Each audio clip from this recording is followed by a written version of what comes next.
मैं राकेश शर्मा और आप देख रहे हैं इंदौरिया टाइम्स। कोविड महामारी और उसकी तीसरी वेव की तैयारियों में जुटा पूरा प्रशासन अभी 2 कंप्लीट होके नहीं चुका है कि तीसरे की तैयारियों में कुछ इस तरह से जुट गया है कि कोई रिस्क उठाने की स्थिति में नहीं रह जाता है। ऐसी स्थिति में सरकारें अपना काम कर रही हैं, तो ये भी तय है कि सरकार की कोई भी बड़ी से बड़ी योजना बिना किसी एनजीओ के संपूर्ण नहीं हो सकती। कोविड के इस दौर के अंतर्गत जो लोग स्वेच्छा से सामने आ रहे हैं, निस्संदेह इंदौरिया टाइम्स हमेशा से उन सभी को एक फ्रंट लाइन वॉरियर्स के रूप में सम्मानित करता रहा है। इसी क्रम में आज हमारे साथ मौजूद हैं कोटपुतली निकटवर्ती केशवाना इंडस्ट्रियल एरिया में स्थापित केजी पेट्रोकेम लिमिटेड कंपनी के एचआर हमारे साथ group HR mister Amit Sinha हमारे साथ स्टूडियो में मौजूद हैं। अमित जी, आपका बहुत बहुत स्वागत, अभिनंदन। आप एक ऐसी शख्सियत के रूप में अभी इस कोविड के दौरान उभरे हैं, विशेषकर कोविड की दूसरी लहर के अंतर्गत हेल्थ के मामले में उन सभी को आपने बहुत ही बारीकी से लेते हुए एक बहुत ही सराहनीय पहल आपकी रही और पहल को भी एक बहुत खूबसूरत नाम आपने दे दिया और नाम है सोच एक पहल। कोविड के संदर्भ में सोच एक पहल एक ऐसा नवाचार है जिसके अंतर्गत हर एक व्यक्ति को आगे बढ़कर इसे न केवल अनुकरणीय तरीके से स्वीकार करना चाहिए, बल्कि बढ़ चढ़कर इसके अंतर्गत योगदान भी देना चाहिए। इंदौरिया टाइम्स जिसका अपना स्लोगन है संकल्प विकास का, जब साथ हो आपका और यदि साथ मिले अमित सिन्हा जी जैसे लोगों का, ग्रुप एचआर के रूप में जो एक पूरी इंडस्ट्री ग्रुप के अंतर्गत अपने नए नए नवाचारों को अंजाम देते रहे हैं। कोटपुतली जिला स्तरीय राजकीय बीडीएम हॉस्पिटल जिसके अंतर्गत आपके द्वारा जो कुछ भी कंट्रीब्यूट किया गया उस कंफ्यूजन को दूर करने के लिए या फिर निकटवर्ती सीएससी नारेड़ा जो संसाधन वहां पर लगाए गए उसे लेकर कुछ कंफ्यूजन पब्लिक में आए, तो इंदौरिया टाइम्स ने आपसे संपर्क किया और ये जानने की कोशिश की कि सोच एक पहल के अंतर्गत कोविड की दूसरी लहर के दौरान आपके द्वारा क्या कुछ समाज को एक तरह से डोनेट किया गया है। मैं अमित जी आपसे ये जानना चाहूंगा कि आखिर ये जो केजी पेट्रोमेक लिमिटेड जो है किन कंपनियों का ग्रुप है, क्या प्रोडक्शन है और इन सारे आर्थिक युग में आखिर सोच एक पहल जैसी बात का जो आपके जहन में सवाल आया है, इसकी वजह क्या है, क्या प्रेरणा स्रोत रहा आपका? डॉक्टर साहब, सबसे पहले तो मैं आपके चैनल के माध्यम से आपको प्रणाम करता हूं, धन्यवाद देता हूं कि आपने ये मौका दिया हमें आगे की जनता के सामने रूबरू हों और एक प्लेटफॉर्म मुहैया कराया इंदौरिया टाइम्स के थ्रू। तो मैं आपको बहुत बहुत धन्यवाद देता हूँ, आपके चैनल को धन्यवाद देता हूँ। अब मैं चर्चा करता हूँ जो सवाल आपने किए। KG Petrochem limited Kandoi group का एक समूह है जिसके अंतर्गत केशवाना इंडस्ट्रियल एरिया की अगर बात की जाए तो इसमें भाविक टेलीफैब नाम की यूनिट है जो कि टेली टॉवर्स एक्सपोर्ट करती है। दूसरी यूनिट है हमारी अल्ट्रा पॉलीपोर्ट्स जो पीयू लेदर्स में काम करती है, जिसमें फुटवेयर्स और ऑटोमोबाइल के लिए सीट कवर्स इनका जो है उत्पादन होता है, प्रोडक्शन होता है। एक और यूनिट है हमारी जो अनुषा टेकफैब जिसमें फैब्रिक का जो है उत्पादन किया जाता है। तो ये तो ग्रुप का यहाँ पे संक्षिप्त विवरण है। ऐसे ही हमारे मंतिका होमटेक्स है जयपुर में बीकेआई में। तो इस तरीके से ग्रुप समूह है जिसका कि मैनेजिंग डायरेक्टर जो हमारे प्रबंध निदेशक है श्री मनीष सिंघल जी हैं, जो कि स्वयं एक काफ़ी शैक्षणिक योग्यता से ओतप्रोत हैं। वो IIT दिल्ली के पास आउट हैं। उनकी श्रीमती जी जो कि श्रीमती प्रीति सिंघल जी हैं जो कि निदेशक के पद पर कार्यरत हैं। अब मैं बात करता हूँ सोच एक पहल की। जब ये सेकेंड वेव के बारे में जब आहट सुनी हमने या ऐसी चर्चा हुई देश के अंदर, जब एक बहुत भयावह स्थिति हो गई थी, तो हमारे ग्रुप समूह के डायरेक्टर्स बैठे, उस पर चर्चा की और एक सोच डेवलप करने की बात हुई कि ऐसी महामारी में हम कैसे सहयोग कर सकते हैं और अपने आप को फ्रंट वॉरियर्स के रूप में कैसे अपने आप को प्रस्तुत कर सकते हैं। तो कोई भी देखिए चैरिटी कहीं भी शुरू होती है तो charity always begins at home. तो घर से शुरुआत करनी है। अगर if there is a fire in your home, घर पे अगर आग लगी हो तो पहले हम अपने आप को सुरक्षित करेंगे, तब हम समाज को सुरक्षित कर पाएंगे। तो यहाँ से पहली सोच शुरू हुई कि पहले हम सुरक्षित होंगे और हमारा कर्मचारी सुरक्षित होगा। पहली कड़ी ये थी। दूसरी कड़ी हमारी थी कि हम और हमारा कर्मचारी सुरक्षित होगा तो हमारे आसपास के गांव के लोग सुरक्षित होंगे। तीसरी कड़ी इसी में और जुड़ी कि हम, हमारा कर्मचारी, हमारा गांव, हमारा निवासी के साथ साथ हमारा जिला और हमारा शहर भी सुरक्षित। यानी सोच एक पहले चरणबद्ध प्रक्रिया के अंतर्गत आगे बढ़ा। जी, ये 3 चरणों में चला। तो सबसे पहले हम आपको बताना चाहेंगे कि कंपनी के कार्य में जो हमारे कर्मचारी कार्यरत हैं उनके मेडिकल ट्रीटमेंट, वैक्सीनेशन, उनके टेक केयर करने के लिए पर डे एक टीम बनाई गई जो कि हर दिन ऑक्सीमीटर हो या टेम्परेचर मॉनिटरिंग हो या वैक्सीनेशन हो या टूल किट हो या दवा के लिए प्री प्लानिंग हो, और एक पूरी नई टीम जो है बनाई गई और टीम 24/7 डेडिकेट की गई, क्योंकि हमारा प्लांट का प्रोडक्शन 24/7 है। तो उसी तरीके से हमने एक टीम डेवलप की जो कि बहुत ही स्मार्टली और बहुत ही माइन्यूटली मॉनिटर होता है प्रबंध निदेशक के लेवल पे। और एक मैं भी उसमें कड़ी हूँ उसको सुचारू रूप से चलाने के लिए। और पिछले अगर फर्स्ट वेव के कंपैरिजन में तुलनात्मक अगर इस बार की हमारी तैयारी या इस बार के अगर जो सुरक्षात्मक तरीके को अगर अपना के अगर हम देखें तो इस बार टचवुड हमारे कंपनी के अंदर कोई भी ऐसा कर्मचारी नहीं है जो इस महामारी से कहीं पीड़ित हुआ। बहुत आगे बढ़ के हमने पहले तो सारे गांव वालों को मास्क पहनाया, पूरे गांव को 1 to Z कि भैया मास्क पहनोगे तो सुरक्षित रहोगे, घर में रहोगे तो सुरक्षित रहोगे। ये अभियान भी एक दिमाग में आया तो हमने राशन के किट बनाए और परिवारों को 25-25 परिवारों को वहां पे राशन के किट का वितरण किया, जिनके की जीविकोपार्जन की स्थिति बहुत ही दयनीय हो चुकी थी और वो घर से अगर बाहर निकलते अपनी आजीविका के लिए तो शायद वो इस महामारी की चपेट में आ सकते। अभी आप सेकंड वेव की बात कर रहे हैं। जी ऐसे हमने कुछ परिवारों को भी अपनी तरफ से कोशिश की ताकि वो महामारी की चपेट से इस तरह से दूर रह सके। सैनिटाइजेशन करवाया हमने, अपने ही साथ साथ आसपास के गांव में सैनिटाइजेशन की प्रक्रिया भी आरंभ कराई। किसी के घर में कोई समस्या हुई तो हमने दवा की किट बना रखी थी जो कि गवर्नमेंट ऑफ राजस्थान की तरफ से प्रेस्क्राइब्ड है। उसको डॉक्टर के माध्यम से, डॉक्टर के उपचार के माध्यम से उसको डॉक्टर की ऑनलाइन काउंसलिंग कराते थे। हम नहीं जानते वो कौन है, लेकिन हाँ ये एक सोच थी कि हमारे आसपास के लोग सुरक्षित रहें, स्वस्थ रहें। उनकी काउंसलिंग कराते थे, उनको जो दवा बोली जाती थी वो हम दवा घर घर पहुंचाते थे और इस तरीके से हमने आसपास के गाँवों को भी सुरक्षित किया। अब तीसरे चरण में हमारी बारी आई कि हम अब जयपुर ग्रामीण अपने कोटपुतली शहर जिले के लिए कुछ करें।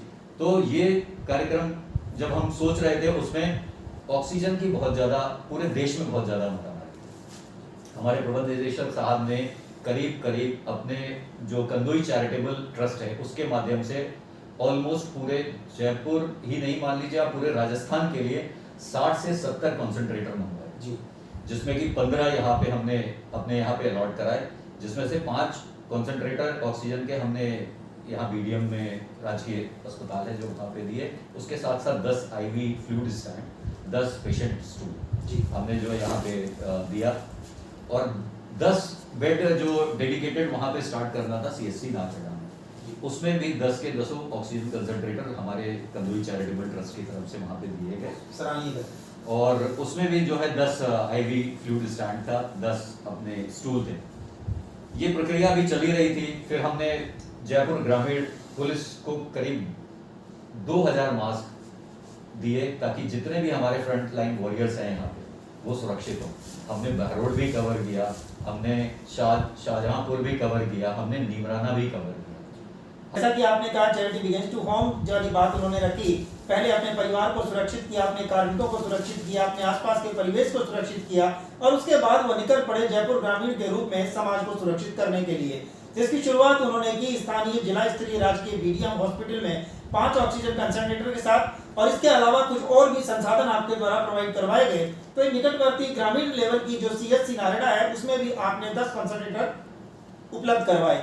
न केवल उपलब्ध करवाए बल्कि उन्होंने ये भी प्रशासन के साथ कड़ी से कड़ी मिलाते हुए कहा कि हमारी कंपनी के माध्यम से जो कुछ भी बन पड़ेगा हम आपके सहयोग में हमेशा तत्पर रहेंगे। अमित जी, आमतौर पे माना जाता है कि जो म्यूजिक सिस्टम होता है वो ज्यादातर मंदिरों में देव स्थानों पर ही ज्यादातर लोग डोनेट करते हैं, जहाँ आरती भजन संध्या और इस तरह की चीजें होती हैं, लेकिन हॉस्पिटल में म्यूजिक सिस्टम दिए जाने के पीछे आखिर कंपनी का क्या लॉजिक रहा है? डॉक्टर साहब देखिए, ये बिल्कुल कॉमनली और बहुत ही फेमस फ्रेज है कि प्रार्थना में बहुत ताकत होती है जी। हम सुबह भी वही प्रारूप में रहते हैं, दोपहर में भी उसी प्रारूप में है अस्पताल के अंदर, शाम को भी उसी प्रारूप में, वही मेडिसिन, वही एनवायरनमेंट, वही सारी चीज़ें हमें डे इन डे आउट। और दूसरा क्या है, सेकेंड वेव में ट्रॉमा बहुत ज़बरदस्त है। ट्रॉमा का आप रिजल्ट ओरिएंटेशन अगर आप जाएंगे तो उसमें fertility rate is very age compare to the first wave. तो ऐसी स्थिति में मैंने खुद से विजिट किया वहाँ पे, अपनी टीम के साथ गए और देखा कि छोटे छोटे बच्चे जिनके माँ बाप अंदर पेशेंट भर्ती हैं वो बाहर बैठ के भजन गा रहे हैं। ये इमोशंस इतना ज़्यादा टच किया हमने उन बच्चों से भी बात की। हमारे प्रबंध निदेशक साहब ने यहाँ तक बोला कि अगर कोई भी ऐसा बच्चा जो अपने परिवार को खो चुका हो और उसके पढ़ाई का खर्चा, उसके किसी भी प्रकार में एजुकेशन में कोई बाधा नहीं आएगी, ऐसे 5 बच्चे हों 10 बच्चे हों, हम पूरी कंपनी की तरफ से उसका सारा पढ़ाई का खर्चा उठाने के लिए कंपनी बहुत जब इतना हौसला हमें अपनी कंपनी के प्रबंध निदेशक श्री मनीष सिंघल द्वारा मिला, तो हमने एक सोच और वहां डेवलप की कि क्यों ना इनको सुबह शाम अगर भगवान की प्रार्थना से अगर जोड़ा जाए, क्योंकि ईश्वर रक्षा करता है, ये हम सब ने माना है और इसी की देन है आज हम और आप बिल्कुल आमने सामने बैठे हुए हैं। तो ईश्वर के साथ इनको डायरेक्ट क्यों ना जोड़ा जाए, एक माध्यम बनना चाहते थे हम, और इससे जोड़ा। आप विश्वास करिए कि रात में कल लगाने के बाद 3 म्यूजिक सिस्टम हमने यहाँ पे कोरोना वार्ड में लगाया बीडीएम हॉस्पिटल में, जिसमें 9 स्पीकर थे, जिसमें भक्ति के गाने और आरती का संग्रह जी, और ऐसा ही हमने एक कंप्लीट सेट सीएससी नारगढ़ में लगाया जी। रात में 9 साढ़े 9 बजे डॉक्टर साहब का फोन आता है, मैं नाम नहीं जानता था उनका, उनका नंबर मुझे आया। उन्होंने बोला कि मैं उस पेशेंट को भी देखा, जो पेशेंट लेटा हुआ था, करवट नहीं ले रहा था, वो उठ के ताली बजा रहा था और भक्ति के गाने गा रहा था, और वही हमारा प्रयास सार्थक हो गया। क्या बात, बधाई, बहुत बहुत बधाई, बहुत बहुत धन्यवाद आपको साहब। और वहीं पे हमारा प्रयास सार्थक हो गया कि हम जिस सोच के साथ गए थे, उस सोच का परिणाम हमें ईश्वर इतनी जल्दी दे देगा, इसकी हमने भी कल्पना नहीं की। कहते हैं भक्ति में बहुत शक्ति होती है, उसका प्रमाण भी किस तरह से मिला। रात को 12 बजे लेट आवर्स में यदि एक भामाशाह को उसके द्वारा किए गए किसी भी कंट्रीब्यूशन के प्रति कोई व्यक्ति क्रेडिट देता है, तो निसंदेह उसका जीवन सार्थक हो जाता है। मैं बात यही नहीं रोकना चाहूंगा, बल्कि मैं मानता हूं कि इस तरह की अच्छी सोच को लेकर, सोच एक पहल जैसे स्लोगन के साथ जो संस्थाएं आगे बढ़ती हैं, उनके दिमाग में हर वक्त कुछ ना कुछ क्रिएटिव चलता रहता है, कि पहली लहर हो या ये दूसरी हो। पहली वाली लहर में कुछ लोग खाद्य सामग्री के साथ बीच में आए, कुछ लोगों ने टिफिन सिस्टम शुरू किया, यानी वो दौर इस बार देखने को नहीं मिल रहा है। जो जज्बा पहले था वो आज उतना नहीं है। या तो सरकारें इतनी सक्षम हो गई हैं, उनके पास वो सारे संसाधन मौजूद हैं, और या फिर वो एनजीओ जो खुलकर सामने पहले वेब में आए थे, वो दोबारा क्यों नहीं आ पा रहे हैं, ये भी एक सवाल मेरा आपसे है। आप क्या मानते हैं? डॉक्टर साहब देखिए, इसमें जरूर ये मैं कहना चाहूँगा कि जो चरणबद्ध तरीके से लॉकडाउन की प्रक्रिया शासन स्तर पे या राज्य स्तर पे लागू की गई है, ये कहीं ना कहीं जरूर कारगर साबित हो रही है। इंदिरा रसोई को थोड़ा बहुत कंट्रीब्यूशन उनका भी आ रहा है। साथ ही साथ देखिए, आज मैं आपको सोच एक माध्यम, जो हमारा एक सोच एक पहल था, उसमें एक कड़ी और जोड़ना चाहूँगा कि हमने 17 गाँवों में, जयपुर ग्रामीण के 17 गाँवों में वॉलंटियर्स बना के, और लोगों को जो अपने दर्जी भाई हैं, कढ़ाईकार हैं या हेल्पर हैं, जो अपने रोजगार को, अपनी दैनिक आय को खत्म कर चुके हैं, हमने उनको भी आह्वान किया है आपके चैनल के माध्यम से। हम उनको फिर से रिकॉल कराना चाहते हैं कि उनका, अगर वो हमसे जुड़ना चाहते हैं, रोजगार के स्वरूप में जुड़ें, उनको रहने का, उनको खाने का किसी भी प्रकार की कोई भी असुविधा नहीं होगी। ये हमारा दृढ़ संकल्प है। आपने देखा कि कितनी बड़ी सोच के साथ बात रखी गई है। मिस्टर सिन्हा ने इस बात को माना है, जहां लोग पलायन करने को विवश हैं, चाहे वो बस स्टैंड हो, रेलवे स्टेशन हो, हर जगह भीड़ इस तरह से देखी जा सकती है कि रोटी रोजी के संकट के साथ साथ उनके जीवन के साथ भी कब क्या खिलवाड़ हो जाए कुछ कहा नहीं जा सकता। लेकिन आपने सोच एक पहल के अंतर्गत 17 गाँव का सर्वे करवाकर उन तमाम हथकरघा कारीगरों को या हर वो हुनरबाज व्यक्ति जो अपने जॉब को शुरू कर सकता है, अपनी मेहनत के जरिए अपनी आजीविका को चला सकता है, उसके लिए भी आपने एक प्लेटफॉर्म देने का प्रयास किया है। तो निसंदेह किसी भी स्थानीय प्रशासन के लिए भी आसान नहीं था, और सरकार की सोच से भी ये चीज अभी बहुत दूर मानी जा सकती है। मैं समझता हूं कि इस तरह की सोच से जुड़े हुए तमाम एनजीओ निश्चित रूप से फ्रंट लाइन वॉरियर्स के अंतर्गत शामिल किए जाने चाहिए। मैं अपने चैनल के माध्यम से इस तरह के तमाम एनजीओ को सैल्यूट करता हूं कि वो इस विषम घड़ी में अपनी नेक कमाई का एक बहुत बड़ा हिस्सा यदि लोगों के साथ इस तरह से कंट्रीब्यूट करते हैं, तो प्रेरणा का ये स्रोत कभी बंद नहीं होगा, और इसी तरह से सामाजिक सेवा का जज्बा बना रहेगा। मेरा आखिरी सवाल सर आपसे ये है कि सोच एक पहल जिसके अंतर्गत अनवरत रूप से आप उत्तरोत्तर कुछ ना कुछ करते जा रहे हैं। जब आपको पता लगा कि ऑक्सीजन की मारामारी शुरू हो गई है, तो आपने ऑक्सीजन कंसंट्रेटर प्रोवाइड करवाए। जब आपको लगा कि ऑक्सीजन कन्वर्टर के साथ साथ भी देर रात व्यक्ति को नींद नहीं आती है, परिवार विचलित है, उसके मन में विचलन है, अशांत है, तो आपने भक्ति रस के माध्यम से उन लोगों को सांत्वना देने का प्रयास किया। और जब आपको ये महसूस होता है कि एक दिन 2 दिन की बात नहीं है, जो चीज महीनों में कन्वर्ट होने वाली है, आजीविका जब बंद हो जाएगी तो व्यक्ति करेगा क्या? तो आपने रोजगार के अवसर उपलब्ध करवाने के लिए भी अपनी इंडस्ट्री के द्वार खोल दिए हैं। अभी अगला पड़ाव आपका क्या हो सकता है, या किस तरह से आपके माध्यम से कुछ लोग और आपस में जुड़कर एक जॉइंट वेंचर के रूप में क्या चीज ऐसी चलाई जाए? आपके चैनल के माध्यम से पुनः एक बार रीट्वीट करना चाहते हैं, हम उसको पुनः दोहराना चाहते हैं कि हमारा ये प्रयास, ये हमारी सोच है। हो सकता है कि इस सोच में कुछ कमी रहेगी, हो सकता है इस सोच के अंदर बहुत सारी गुंजाइश अभी बाकी है जी। तो ऐसी सोच में अगर आप जैसे जो प्रबुद्ध वर्ग हैं, जो मीडिया एक चौथा स्तंभ माना जाता है, इनका स्वागत करते हैं हम। हमें कुछ एडवाइस करें अगर लगता है, और आपके चैनल के माध्यम से हम तमाम उन इंडस्ट्रीज को या उन लोगों को भी आह्वान करना चाहते हैं या इनवाइट करना चाहते हैं कि आप अपनी पारी का इंतजार मत करें जी। ये पारी आप कभी से भी और कहीं से भी शुरू कर सकते हैं।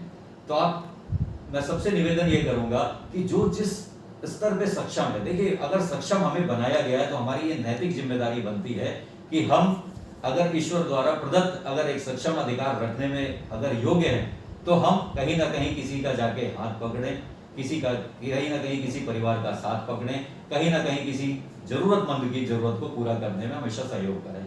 अब मैं बात करता हूं कि कुछ इससे हटके हमारा शहर साफ रहेगा, हमारा शहर डेवलप करेगा, हमारा शहर सुंदर रहेगा, हमारे इंडस्ट्रीज अगर डेवलप रहेंगी, हमारे यहाँ पे पीसफुल एनवायरनमेंट रहेगा, हमारे यहाँ शांति रहेगी, सहयोग रहेगा, तो बहुत ज्यादा रोजगार सृजन होने की संभावना बढ़ जाती है जी। लेकिन इन्वेस्टर या कोई भी जब कंपनी यहाँ पे चलती है, अगर मैं थोड़ा सा यहाँ पे क्रिटिक्स होना चाहता हूँ, किसी भी तरीके की अगर पॉलिटिकल उसको इन्फ्लुएंस ना किया जाए, किसी भी तरीके से अगर उसको किसी भी हुलिगन्स के थ्रू मूव ना कराया जाए, अगर वो जेन्युइन आईज से अगर देख के अगर हम इंडस्ट्री को उस तरीके से अगर लेके चले, तो आप विश्वास मानिए कि ये कोटपुतली जिला अपने आप में एक बहुत ही आयाम स्थापित करेगा।